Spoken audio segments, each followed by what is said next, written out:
নমস্কার বন্ধুরা, কাঙালের ঠাকুর ইউটিউব চ্যানেলের আরও একটি নতুন ভিডিওতে আপনাদের সকলকে স্বাগত।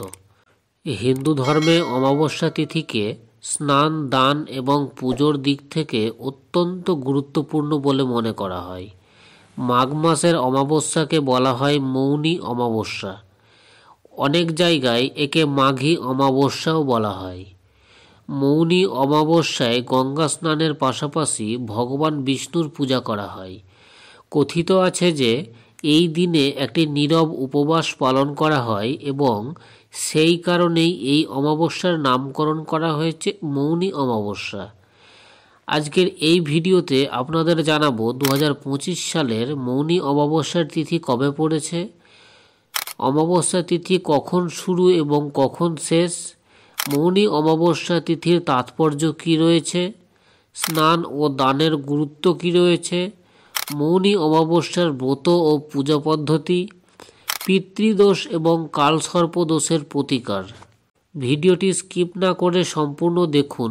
তার আগে যারা চ্যানেলটিকে এখনও সাবস্ক্রাইব করেননি তারা অবশ্যই চ্যানেলটিকে সাবস্ক্রাইব করুন নিত্য নতুন আপডেট পেতে।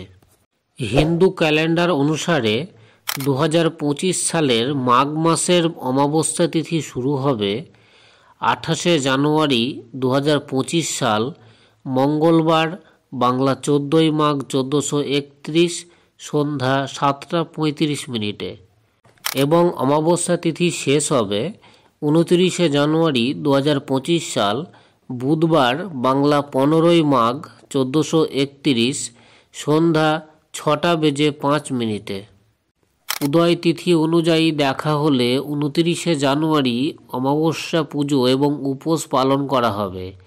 একই দিনে প্রয়াগরাজে অনুষ্ঠিতব্য মহাকুম্ভের তৃতীয় রাজকীয় স্নানও হবে। কথিত আছে মৌনী অমাবস্যায় পবিত্র নদীতে স্নান করলে মোক্ষ লাভ হয়। তাই প্রতি বছর মৌনী অমাবস্যায় লক্ষাধিক মানুষ পবিত্র নদীতে স্নান করেন এবং তারপর সূর্যদেবকে জল দেন। এই দিনে গঙ্গা, যমুনা ও সরস্বতীর সঙ্গমে স্নান করতে নদীর তীরে প্রচুর ভিড় জমায়। স্নান ও দানের বিশেষ গুরুত্ব রয়েছে। মাঘ মাসে অমাবস্যার দিনে মানুষ পবিত্র নদীতে স্নান করে এবং তাদের পূর্বপুরুষদের নৈবেদ্য দেয় এবং গরিবদের দান করে। স্নান সেরে আচার অনুষ্ঠান অনুসারে জগৎ পালনকর্তা ভগবান বিষ্ণুর পূজা করা হয়। মাঘ অমাবস্যায় স্নান ও দান করলে পুণ্য লাভ হয়। সুখ সমৃদ্ধির পাশাপাশি পিতৃগণ মোক্ষ লাভ করেন। মাঘ অমাবস্যার দিনে উপবাস রাখলে ঝামেলা ঝঞ্ঝাট থেকে মুক্তি পাওয়া যায়। মৌনী অমাবস্যার ব্রত ও পুজো। মৌনী অমাবস্যায় ভগবান বিষ্ণুর জন্য উপবাস পালন করা হয়। বিশ্বাস করা হয় যে এই দিনে যে ব্যক্তি সারাদিন নীরবতা পালন করে সে জাগতিক ঝামেলা থেকে মুক্তি পায়।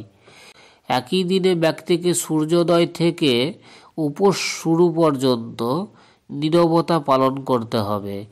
মৌনী অমাবস্যায় গঙ্গায় স্নান করতে না পারলে স্নানের জলে গঙ্গা জল মিশিয়ে বাড়িতেই স্নান করতে পারেন। এরপর সূর্যদেবকে তিল মিশ্রিত জল অর্পণ করলে পূর্বপুরুষরা শান্ত ও সুখী হন।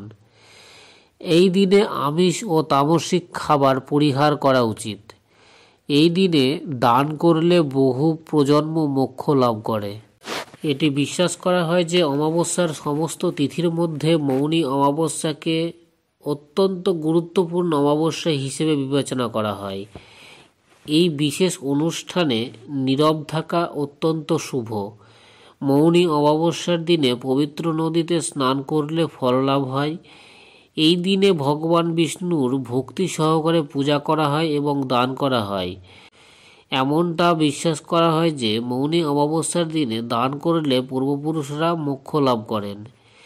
পিতৃদোষ এবং কালসর্প দোষের প্রতিকার। মাঘ অমাবস্যার বিশেষ তিথিতে কিছু প্রতিকারের সাহায্যে কেউ পিতৃদোষ এবং কালসর্প দোষ থেকে মুক্তি পেতে পারেন। তাই এই দিনে পূর্ণ ভক্তি সহকারে শিবের পূজা করুন। একই সাথে পূর্বপুরুষদের আশীর্বাদ পেতে এই দিনে অবশ্যই পিতৃস্তোত্র এবং পিতৃকবচ পাঠ করুন। মাঘ অমাবস্যায় ব্রাহ্মণদের অন্ন এবং নৈবেদ্য প্রদানের মাধ্যমে পরিবারের সদস্যদের উপর পূর্বপুরুষদের আশীর্বাদ বজায় থাকে। আরও নতুন নতুন আপডেট পেতে চ্যানেলটিকে অবশ্যই সাবস্ক্রাইব করুন এবং ভিডিওটিকে শেয়ার করুন। ভালো লাগলে একটি কমেন্ট করবেন।